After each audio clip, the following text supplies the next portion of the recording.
So guys, let's start to cut the celery.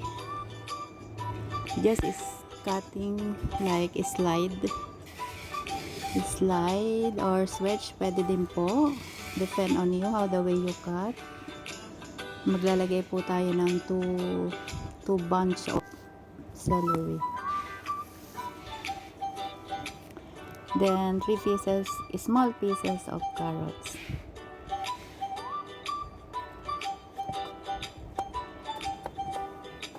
Cut. Depend on you how the way to cut, guys.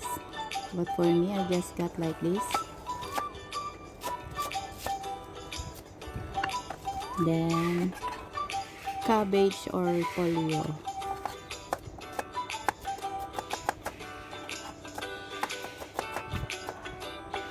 Next natin ang onion. 1 pieces of onion is chopped. Then garlic.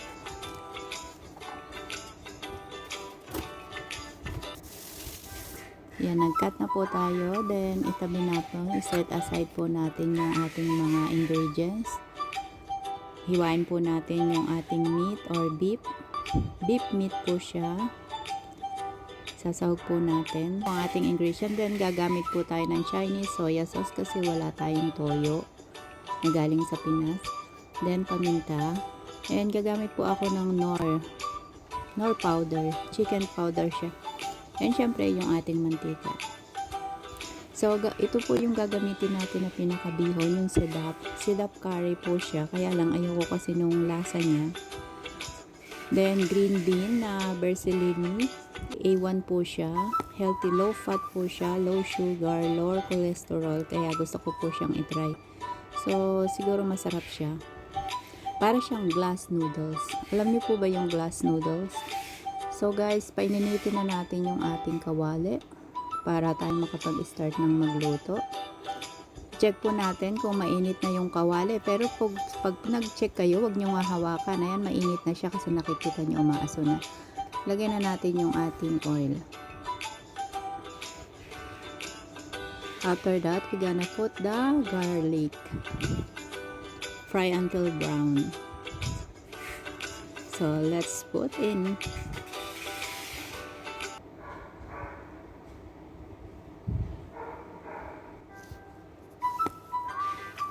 Then, ang ating sliced onion or chopped onion. Ayan, nahalo na yung ibang karne. Kaya mo na maluluto din naman yan. Isa lang naman din ang punta niyan sa loob ng aking tiyan.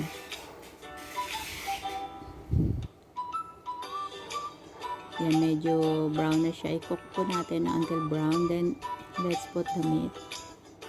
Para may lasa naman yung ating pansit. Actually guys, nakakamiss kumain ng pansit sa Pilipinas. Yung lasang Pinoy lang ba? Kasi iba naman talaga yung lasa nito. So, I just trying to cook para naman hindi sobrang lungkot naman tayo dito, no? Pati pagkain ibang iba. So, lagyan po natin ng paminta. Depend on you how much you want.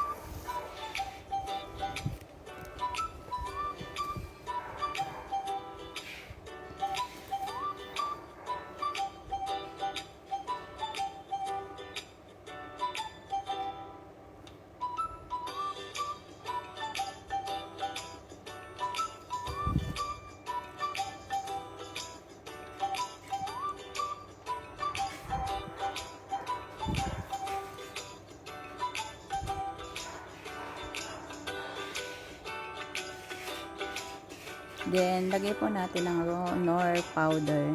Konti lang po. Kasi hindi naman siya masyadong malasa na tulad sa Pilipinas.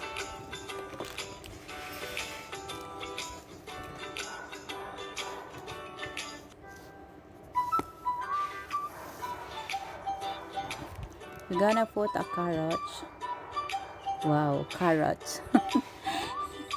A small amount of carrots. Just mix it. And of course, our celery. We just added and mix it again. Then cover it Mamaya na po natin nilalagay yung cabbage because ang cabbage ay napakadaling maluto at masarap siyang kainin kung umangarusngos or malutong siya. So mamaya na po natin ilalagay yan. So i-mix lang natin. Mag-a-add tayo ng water of course. Or ilalagay muna natin yung soya sauce. Maglagay po tayo ng 2 tablespoons of soya sauce, Chinese soya sauce. Kasi wala tayong mang toyo. Sarap sana yung toyo ng Pinas.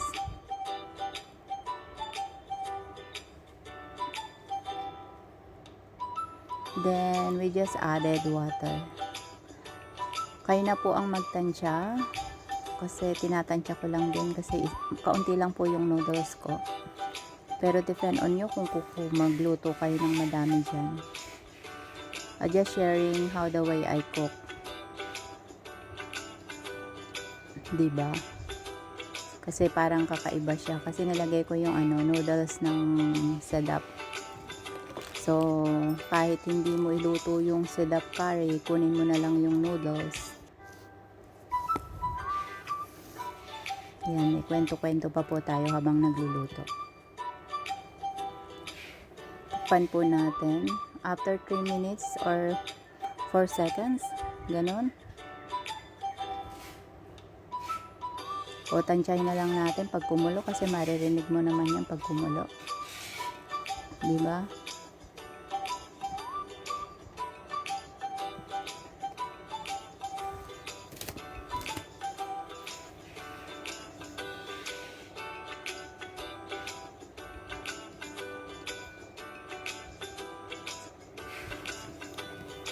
Every time na magluluto ako, lagi kong sinasabi, kung walang luto, walang kain. Yan ang buhay OFW. Kaya magluto muna tayo bago kumain. Ayan, medyo maitiit-init na pero hindi pa talaga siya kumukulo.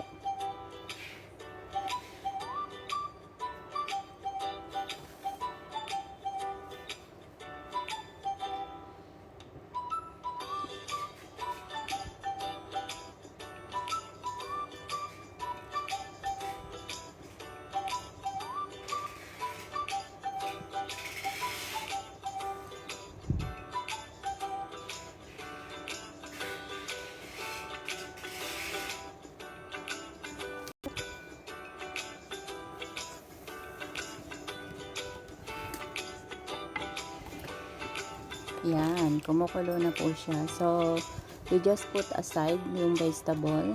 Tapos, we gonna put the noodles.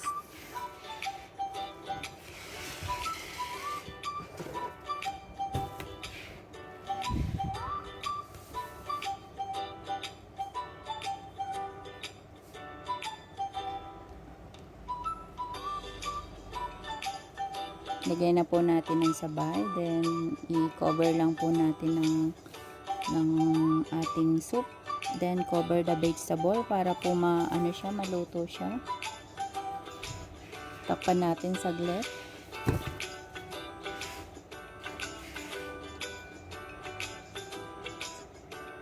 Para maluto, then open natin, haluin natin.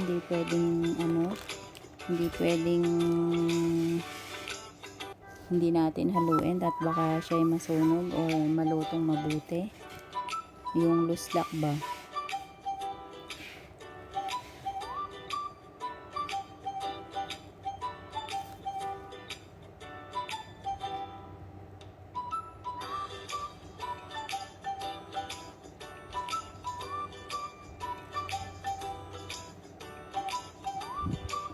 Yan, maluluto na siya. Haluin lang po natin ng haluin.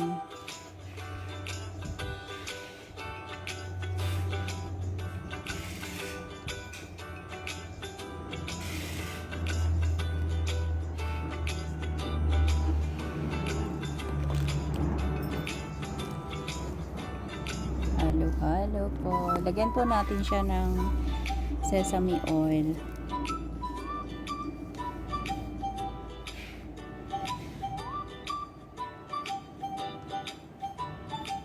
Then, haluin po natin. Dagdagan natin ng soya sauce kasi parang matabang.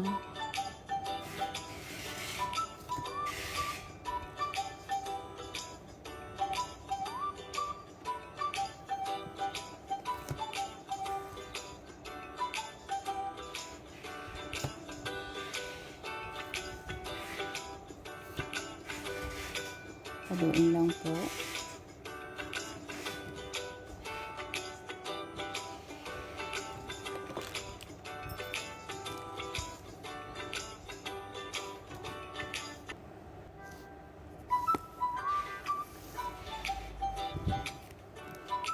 Yan, luto na po siya. Okay na po yung ganyan.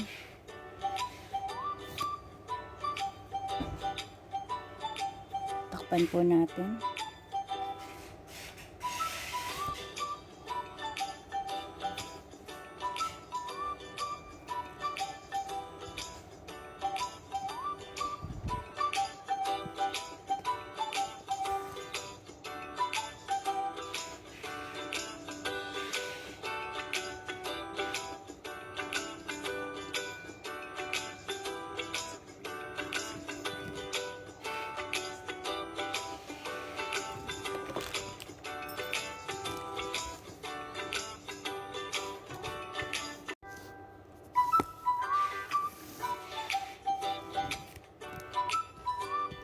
Ayan po, luto na po ang ating pansit bihon. Ready to eat na po siya.